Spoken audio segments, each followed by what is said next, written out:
نبی اکرم صلی اللہ علیہ وآلہ وسلم نے ارشاد فرمایا، جو عورت اپنے شوہر کی تابع دار ہو، اس کے لیے پرندے ہوا میں استغفار کرتے ہیں اور مچھلیاں دریا میں استغفار کرتی ہیں اور فرشتے آسمانوں میں استغفار کرتے ہیں اور درندے جنگلوں میں استغفار کرتے ہیں۔ سبحان اللہ۔ حضرت معاذ بن جبل رضی اللہ عنہ سے روایت ہے کہ رسول اللہ صلی اللہ علیہ وآلہ وسلم نے ارشاد فرمایا، دنیا میں جب کوئی عورت اپنے شوہر کو ستاتی ہے تو جنت میں موجود اس کی خوبصورت آنکھوں والی حور بیوی اس کی دنیاوی بیوی سے کہتی ہے، تیرا ستیہ ناس ہو، اس کو مت ستا، یہ تو تیرے پاس چند دن کا مہمان ہے اور جلد ہی تجھ سے جدا ہو کر ہمارے پاس جنت آنے والا ہے۔ اللہ تعالیٰ مسلمان بیویوں کو حامدوں کے حقوق ادا کرنے کی توفیق عطا فرمائے۔ اے خاتون، شوہر کو راضی رکھ۔ حضرت ام سلمہ رضی اللہ عنہا روایت کرتی ہیں کہ رسول اللہ صلی اللہ علیہ وآلہ وسلم نے ارشاد فرمایا، جس عورت کا اس حال میں انتقال ہو کہ اس کا شوہر اس سے راضی ہو تو وہ جنت میں جائے گی۔ سبحان اللہ۔ رسول اللہ صلی اللہ علیہ وآلہ وسلم نے ارشاد فرمایا، عورت پسلی کی ہڈی کی طرح ہے، اگر تم اسے بالکل سیدھا کرنا چاہو گے تو تم اسے توڑ دو گے، یعنی جدائی کی نوبت آ پہنچے گی، اور اگر تم عورت سے فائدہ اٹھانا چاہو تو تمہیں اس کا ٹیڑھا پن برداشت کرتے ہوئے اس کی خوبیوں سے فائدہ اٹھانا ہوگا۔ جہاں بیوی کا ذمہ شوہر کے بہت سارے حقوق ہیں، اسی طرح شوہر کے ذمہ بھی بیوی کے بہت سارے حقوق ہیں۔ بیوی کو وہ مقام دیں جو اسلام نے دیا ہے۔ جو حقوق اسلام نے عورت کو دیے ہیں، عزت، پیار، محبت، حفاظت اور ضروریات زندگی کو پورا کرنا وغیرہ وغیرہ، جو مرد حضرات ان سب حقوق کو پسے پشت ڈال کر عورت کو پاؤں کی جوتی سمجھ لیتے ہیں، ان کو یہ بھی یاد رکھنا چاہیے کہ کل اس کی اپنی بیٹی یا بہن بھی کسی کے پاؤں کی جوتی بنے گی۔ اپنی بیٹیوں کے اچھے مستقبل کے لیے آج خود کو بدلیے، اپنی بیوی کے حقوق ادا کیجیے تاکہ کل آپ کی بیٹیوں اور بہنوں کے حقوق ادا ہو سکیں۔ بیوی اور شوہر کے مشترکہ حقوق بھی ہیں۔ نکاح کے ذریعے عائد ہونے والے حقوق کی 3 قسمیں ہیں۔ ایک قسم وہ ہے جو زوجین کے درمیان مشترک ہے، اور بقیہ 2 قسمیں وہ ہیں جو دونوں کے لیے الگ الگ منفرد ہیں۔ ہم اس فصل میں مشترکہ حقوق کا ذکر کریں گے۔ ایسے کل 6 حقوق اہمیت کے حامل ہیں۔ ان میں سے نمبر 1 پر ایک دوسرے کی غلطیوں اور لغزشوں پر چشم پوشی کرنا۔ نمبر 2، دکھ سکھ میں ایک دوسرے کا ساتھ دینا۔ نمبر 3، عطایت الہی کے لیے باہمی تعاون کرنا۔ نمبر 4، ایک دوسرے کے رازوں کی حفاظت کرنا۔ نمبر 5، ایک دوسرے کے لیے زیب و زینت، یعنی ایک دوسرے کے لیے بن سور کر رہنا تاکہ دونوں ایک دوسرے کو جب دیکھیں تو خوش ہو جائیں۔ ان میں سب سے آخر پہ 6 نمبر پر جنسی حقوق کی ادائیگی ہے۔ اللہ تعالی ہم سب کو اپنے حقوق و فرائض ادا کرنے کی توفیق عطا فرمائے۔ میاں بیوی کو ایک دوسرے پر اتنا بھروسہ ہونا چاہیے کہ بات بات پہ صفائیاں نہ دینی پڑیں۔ بیوی اور شوہر ایک دوسرے کے لباس کی طرح ہیں۔ شوہر ایک سائبان ہے۔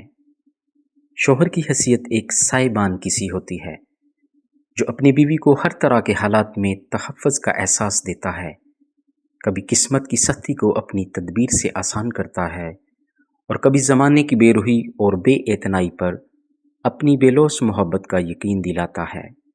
رسول اللہ صلی اللہ علیہ وآلہ وسلم کا فرمان ہے کہ عورتوں کی اکثریت شوہر کی ناشکری کی بنا پر جہنم میں جائیں گی۔ آج معمولی باتوں پر طلاق کا مطالبہ کیا جاتا ہے۔ شوہر کا وجود ڈال ہے جو بیوی کو ناری اور بشری دونوں طرح کے شیاطین سے محفوظ رکھتا ہے۔ حضرت حکیم بن معاویہ رضی اللہ تعالی عنہ فرماتے ہیں کہ میں نے رسول اللہ صلی اللہ علیہ وآلہ وسلم کی خدمت میں حاضر ہو کر عرض کی، اللہ کے رسول صلی اللہ علیہ وآلہ وسلم، بیوی کا حق شوہر پر کیا ہے؟ آپ صلی اللہ علیہ وآلہ وسلم نے فرمایا، جب خود کھاؤ تو اس کو بھی کھلاؤ، جب خود پہنو اس کو بھی پہناؤ، اس کے منہ پر نہ مارو اور نہ اس کو برا بلا کہو، اور نہ گھر کے علاوہ سزا کے لیے اسے علیحدہ کرو۔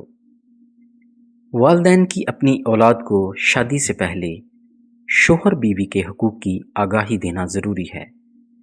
ایک شخص اپنی بیٹی کو لے کر رسول اللہ صلی اللہ علیہ وآلہ وسلم کے پاس آیا اور عرض کی، میری یہ بیٹی شادی کرنے سے ہی انکاری ہے۔ تو رسول اللہ صلی اللہ علیہ وآلہ وسلم نے اس سے کہا، اپنے باپ کی فرما برداری کرو۔ اس نے کہا، اس ذات کی قسم جس نے آپ کو حق کے ساتھ مبعوث فرمایا ہے، میں اس وقت تک ہرگز شادی نہیں کروں گی جب تک آپ مجھے شوہر کے اپنے بیوی پر جو حق بنتے ہیں وہ نہ بتا دیں۔ آپ صلی اللہ علیہ وآلہ وسلم نے فرمایا، شوہر کا حق اپنی بیوی پر اتنا ہے کہ اگر اس کے جسم پر کوئی ناسور ہو اور وہ بیوی اسے چاٹ لے، یا اس کی ناک سے پیپ یا ہون نکل رہا ہو اور وہ بیوی اسے نگل جائے، پھر بھی وہ اس کا حق ادا نہیں کر سکتی۔ تو اس لڑکی نے کہا، اس ذات کی قسم جس نے آپ کو حق کے ساتھ مبعوث فرمایا ہے، پھر تو میں کبھی بھی شادی نہیں کروں گی۔ اس پر رسول اللہ صلی اللہ علیہ وآلہ وسلم نے فرمایا، ان عورتوں کا نکاح ان کی اجازت کے بغیر نہ کیا کرو۔ حضرت عائشہ رضی اللہ عنہا نے رسول اللہ صلی اللہ علیہ وآلہ وسلم سے پوچھا کہ عورت پر تمام لوگوں میں کس کا حق زیادہ ہے؟ تو رسول اللہ صلی اللہ علیہ وآلہ وسلم نے فرمایا، عورت پر سب سے زیادہ حق اس کے شوہر کا ہے۔ پھر حضرت عائشہ رضی اللہ عنہا نے پوچھا، مرد پر سب سے زیادہ حق کس کا ہے؟ تو رسول اللہ صلی اللہ علیہ وآلہ وسلم نے فرمایا، مرد پر سب سے زیادہ حق اس کی ماں کا ہے۔ بیوی کے عیب تلاش نہ کریں۔ نبی اکرم صلی اللہ علیہ وآلہ وسلم نے فرمایا، اگر اس میں ایک برائی ہے تو دوسری اچھائی بھی تو ہے، اسے دیکھ لیا کرو۔ کیا یہ خوبی کوئی کم ہے کہ وہ شوہر کے ایمان کی حفاظت میں بہترین مددگار ہے، ورنہ شوہر کسی گناہ میں مبتلا ہو کر ایمان کا نقصان کر دے تو آخرت برباد ہو جائے گی۔ یہ خوبی کم ہے کہ آدمی کی معاشرت میں عزت بڑھتی ہے، کیا یہ خوبی کم ہے کہ شوہر کے بچوں کی نگہداشت کر رہی ہے۔ آدمی جو کھائے اپنی بیوی کو بھی وہی کھلائے، جو پہنے اس کو بھی وہی پہنائے، اس کو گھر سے نہ نکالے۔ بیوی کو اپنے والدین سے ملاقات سے نہ روکا جائے۔ شوہر کے اپنے سسرال والوں سے اگر کسی وجہ سے تعلقات درست نہیں تو اسے اس کے والدین کی ملاقات سے نہ روکا جائے، یہ اس کا حق ہے۔ بیوی کے والدین اور رشتہ داروں سے سلوک کرنا۔ بیوی کے والدین اور رشتہ داروں سے سلوک کرنا بھی آپس میں محبت بڑھانے کا ذریعہ ہے، لیکن اس وجہ سے اپنے والدین کے حقوق میں کوئی کمی اور کوتاہی نہ ہو۔ حضرت ابو ہریرہ رضی اللہ عنہ سے روایت ہے کہ نبی اکرم صلی اللہ علیہ وآلہ وسلم نے ارشاد فرمایا، اگر میں کسی کو کسی کے لیے سجدہ کرنے کا حکم دیتا تو میں عورت کو حکم دیتا کہ وہ اپنے شوہر کو سجدہ کرے۔ جامعہ ترمذی۔ نبی اکرم صلی اللہ علیہ وآلہ وسلم نے ارشاد فرمایا، ایک مرتبہ مجھے دوزخ دکھلائی گئی تو میں نے وہاں رہنے والوں میں خواتین کی کثرت دیکھی، وجہ یہ ہے کہ وہ کفر کرتی ہیں۔ عرض کیا گیا، کیا اللہ کا کفر کرتی ہیں؟ تو آپ صلی اللہ علیہ وآلہ وسلم نے ارشاد فرمایا کہ شوہر کا کفر کرتی ہیں اور احسان نہیں مانتی۔ اے شخص، اگر تو کسی عورت کے ساتھ ایک زمانہ دراز تک احسان کرتا رہے، اس کے بعد وہ کوئی اس کے خلاف بات تجھ سے دیکھ لے تو فوراً کہہ دے گی کہ میں نے تجھ سے کبھی آرام نہیں پایا۔ اللہ سبحانہ تعالیٰ نے دنیا میں جو سب سے پہلے رشتہ بنایا وہ تھا ہی میاں بیوی کا۔ اور پھر سارے رشتے اس کے بعد، تو پھر یہ رشتہ تو ہے ہی ایسا کہ کتنی بھی دھوپ چھاؤں آئے، اس رشتے میں ایک دوسرے کے بغیر گزارا بھی نہیں ہے۔ اللہ تعالیٰ تمام زوجین میں پیار محبت بڑھائے رکھے اور گھروں میں خیر و برکت رکھے، آمین ثم آمین۔